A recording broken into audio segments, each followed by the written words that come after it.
আসসালামু আলাইকুম। তুমি আমার একটা অনুরোধ আছে, বিশেষ করে মানে আপনার মতন যারা এই গোমাংস বিক্রি করছে তাদের কাছে আমার অনুরোধ, যদি ধরো এটা তো আমার খাদ্য, আমরা ইসলাম ধর্মে বা সবাই একবার পছন্দ করে ইসলাম ধর্ম গ্রহণ করছে বলে সবাই গোমাংস খাবে, সেটা তো না। যার ইচ্ছা সে খাচ্ছে। আমি আপনাদের মাধ্যমে মানে এই মিডিয়ার মাধ্যমে আমি অনুরোধ করব, যাতে করে এটা কাঁচের পর্দা দিয়ে যদি আমি বিক্রি করি, তাতে করে এটা ধুলোবালিও যাচ্ছে, সেটা সে খাচ্ছে, তো এটা ডিস্টার্ব হতে পারে, এটা ইনফেকশন হতে পারে। আমি যতটা মাংসের দোকান আছে আপনার মাধ্যমে আমি অনুরোধ করব, যদি আমাদের এই কথাটা রাখা যায় কি দেখবেন, আমাদের কথা আমাদের কথাটা রাখার চেষ্টা করুন। কারণ এটা অনেকে পছন্দ করে, অনেকে করে না। আর এই ধুলোবালি রাস্তা থেকে গাড়ি ঘোড়া যাচ্ছে, ধুলোবালিতে পড়ছে। এইটুকু বিষয়টা আপনার জানানোর জন্য আমি এখানে নামলাম। আপনি চেষ্টা করবেন যদি পালন করা যায়, সেটা আপনার ব্যক্তিগতভাবে। আমি আপনার জোর জুলুম করছি না। আর আমরা যে আবার এই বার্তা যেন না যায় যে বিজেপির পক্ষ থেকে এসে আমার গো মাংস খাওয়া নিষেধ করছে বা দোকান বন্ধ করে দিচ্ছে, এরকম কোনো যেন বার্তা না যায়।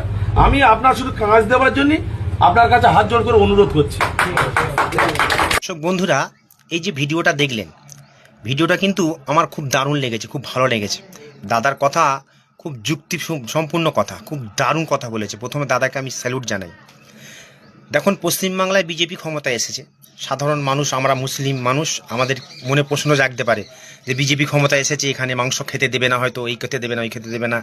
কিন্তু ইনি একটা বিজেপির নেতা, এনার কথাটা খুব সুন্দর লাগলো, খুব দারুণ লাগলো। তো আমি একটা কথা বলতে চাই, আমরা রাস্তাঘাটে অনেক দেখে থাকি যেরকম ওপেনভাবে মাংস বিক্রি হয়। দেখো, আমরা খাই, আমাদের দেখতে ভালো লাগবে যে রাস্তায় টাঙানো আছে, এই আছে, সে আছে, ভালো লাগবে। কিন্তু সবার ভালো লাগে না এটা, সব ধর্মের লোকের ভালো লাগে না এটা। অতএব যারা এই মাংস বিক্রি করেন তাদের কাছে আমার অনুরোধ, আপনারা ভালোভাবে সেফটিভাবে ঘিরে পরিষ্কার পরিচ্ছন্নভাবে, যাতে করে সাধারণ পথ চলতি মানুষের না অসুবিধা হয়, সেইভাবে ভালো করে হেফাজত করে আপনারা বিক্রি করুন, ঠিক আছে? তাতে করে আমাদের পশ্চিমবাংলা শান্তি শৃঙ্খলা যাতে বজায় থাকে, আমরা হিন্দু মুসলিম একে অপরের সাথে, একে অপরের পাশে থাকি, যাতে করে আমাদের হিন্দু ভাইদের না কোনো অসুবিধা হয়। ভিডিওটা বেশি বেশি করে শেয়ার করবেন। আর যারা এই মাংস বিক্রি করেন তাদেরকে বলছি, আপনারা ভালো করে ঘিরে ঘাড়ে পরিষ্কার পরিচ্ছন্নভাবে, যাতে করে পথ চলতি মানুষের না অসুবিধা হয়।